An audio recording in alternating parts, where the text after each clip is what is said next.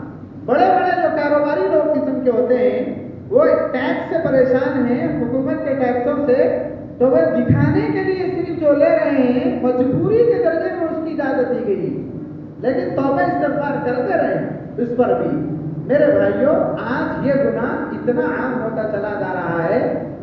بہت بڑی بات تو یہ ہے، اللہ کے نبی نے ارشاد فرمایا من استحل حراما فقد کفر، جس نے کسی حرام کو حلال اور جائز سمجھ لیا تحقیق کے وہ کافر ہو گیا، اس کا ایمان ہی نکل گیا۔ آج یہ لوگ انٹرسٹ ایسے لے رہے ہیں جیسے وہ جائز ہے، اور یہ کہہ بھی رہے ہیں کہ اس میں کیا حرج ہے، یہ تو جائز ہے، لے لینا چاہیے، اور سود پیسہ دے رہے ہیں، اس میں کیا قباحت ہے؟ کاروبار کروں تو قباحت نہیں، اس میں کیا قباحت ہے؟ نہیں میرے بھائیوں بالکل حرام ہے، جائز نہیں۔ آج کل کہاں حرام حلال نہ معلوم ہونے کا نتیجہ تو یہاں تک پہنچ چکا ہے۔ الامان الحفیظ جب دورہ کرتے ہیں، تحقیقات کی جاتی ہے علاقوں کی، تو پتہ چلا کہ بعض دیہاتوں میں مساجد کا پیسہ سود پہ دیا جا رہا ہے۔ سوچئے کتنی بے دینی کا، کتنی بے دینی کا، اللہ کے گھروں کا جو آیا ہوا پیسہ ہے اس کو تک بھی انٹرسٹ اور سود پر دیا جا رہا ہے، کتنی غلط بات۔ میرے بھائیوں کیا اگر ہم سے کہا جائے کہ ہم اپنی ماں سے زنا کریں تو تیار ہو جائیں گے زنا کرنے کے لیے؟ آج یہ ساری کی ساری دنیا سود کا پیسہ کھلا کر ہم کو ماں سے زنا کرنے والے سے زیادہ بدتر خدا کی نگاہ کے اندر بنا رہے ہیں۔ اس سے بچنے کی ضرورت ہے، اس سے احتیاط کرنے کی ضرورت ہے۔ میرے بھائیوں جب تک ٹھیک اور پیور پیسہ یہاں نہیں جائے گا، نیک عمل کرنے کی توفیق نہیں ہوگی۔ میں ایک بات بتا کر اپنی بات کو ختم کرتا ہوں۔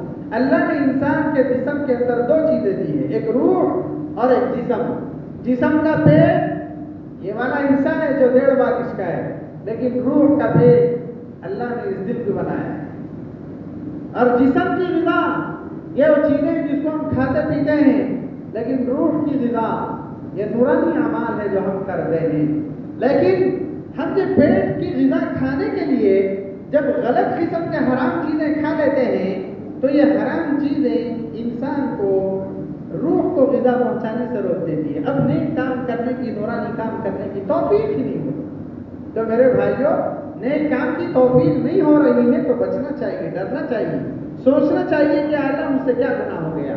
اس لیے آپ اپنے بچوں کو اپنے گھروں میں، اپنے دوستوں میں اس بات کو بتائیے، اگر کوئی کر رہا ہو پیار و محبت سے جا کے اس کو سمجھائیے کہ بھائی یہ چھوڑ دیجیے، بہت خطرناک چیز، بہت خطرناک چیز ہے، بارشیں رک جاتی ہے، یہ ایسا گناہ ہے کہ بارشیں رک جاتی ہیں، احسالی عام ہو جاتی ہے اس کی بنیاد پر۔